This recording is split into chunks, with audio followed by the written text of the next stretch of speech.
you for saving my hubby. Yes, my dear, give me some love over here. How did we save your hubby? I'll get to that in a second.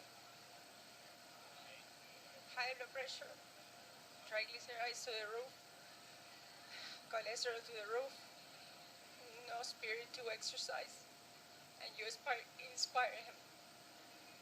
What was your husband's name? What's your name? My name, Kirenia. Kinania, what was your husband's name? Daniel. Daniel, did he lose a bunch of weight with 390X? 30 pounds. 30 pounds. How about that, everybody? 30 pounds, 390X. He's a new man with a happy wife.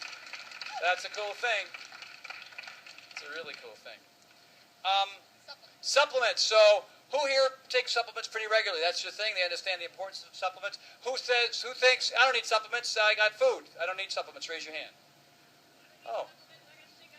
You got Shakeology. There's enough in there.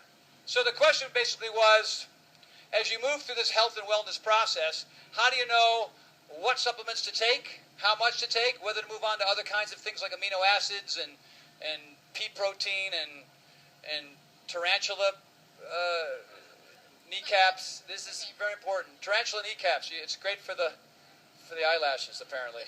Unbelievable. Everybody's different here. There's no universal truth. We sell Shakeology to it's probably one of the biggest parts of our business because it works. It doesn't continue to grow for any other reason. People wouldn't have bought P90X if they didn't have friends and family who did P90X and had phenomenal results, And so with Shakeology, there's a lot of trial and error trying to make sure we had the right ingredients in there to make sure that it did what it was supposed to do. And the reason why it grows and the reason why it keeps selling is because people are seeing that they have more energy, they feel better, they don't have the cravings they used to have, for fat, sugar, salt, chemicals, and things that were, that are sitting in boxes that were made by factories. And so that's why we created that product. But as you move through it, if you look at, do you think the people that do Turbo Fire need and take the same supplements as the folks who do Body Beast? No. So, it also, a lot of it has to do with a lot of different things. So supplements are taken for help the body recover and repair and get it ready to come back the next day and be strong. Because supplements exist because a lot of times, as well as we're trying to eat, we don't necessarily get all the nutrients that we need in our meals because they're frozen and they're processed and they don't, they're just not what we hope them to be. Not everybody here, I'm assuming, is a raw vegan, right? So meals are cooked, meals are frozen, meals aren't always perfect. And so we sometimes live on bars and whatnot just to kind of survive the day. So the other factor, too, is stress. People have high-stress jobs, and they're really freaking out. The adrenal glands are, releasing all these stress hormones, which really tears apart muscle, connective tissue, organs, and digestive system just gets ruined. So those folks obviously need, because their cortisol levels are through the roof, they need more supplements than other people. If you're a Buddhist monk and you live on a mountain and you have your own vegan garden in the backyard and you spend a lot of time meditating, you don't need your supplements. But everybody else who lives on planet Earth, who's got a crazy, stressful life, with a lot of kids and a hard job and a long commute and blah, blah, blah, then you have to kind of decide. And then you've got people that are ectomorphs. Everybody know what an ectomorph is? I'll find you an ectomorph. Ectomorph. Where's an ectomorph? Bingo! Ectomorph. Mesomorph. Bingo! Mesomorph.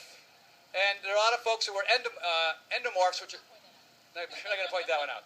Endomorphs are people who are just naturally big, have a really tough time losing weight. So all your parents had sex, they made you, and they're a combination of either one of those three things. Or maybe if you got two people that were Kenyan marathoners, you're going to be skinny.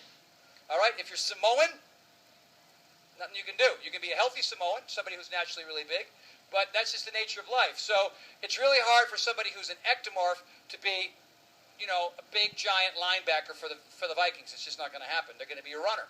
And you have to kind of understand that you are a combination of one of those three things. And your most important thing is, do you wake up feeling good? Do you have energy throughout the day? Can you do your workouts and get through them?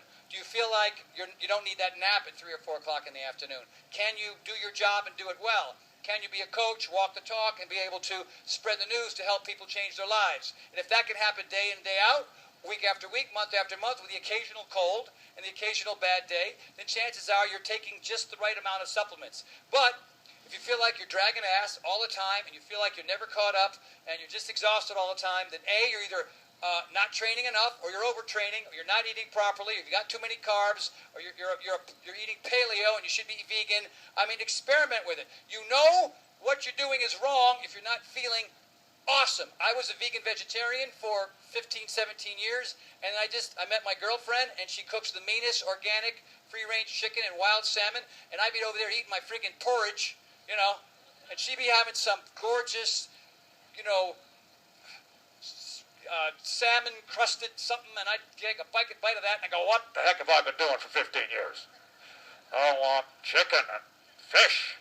So I don't eat red meat, I don't eat shellfish, I don't eat a whole lot of cheese, I don't eat, I don't drink any alcohol, zero zilch. 8 years ago, I realized I look like an idiot when I drink. I don't want to look like an idiot. I'm here to represent health and wellness, so being drunk is about as close to that as, punching myself in the face. So I stopped doing that. I don't drink coffee. I don't need the cortisol from coffee. I'm not a coffee drinker. I'd rather get up in the morning at the end of my bed and do 3 or 4 sun salutations, use earth, human body, and air as a means to get the energy I need instead of sitting there with my cup of Joe every damn morning. Whatever, that's cool. But just, if it's working, do what you're doing. Paleo, coffee, 14 jugs of wine at night, screw it. If you're happy and you know it, clap your hands. That's all I got to say. Question, my dear.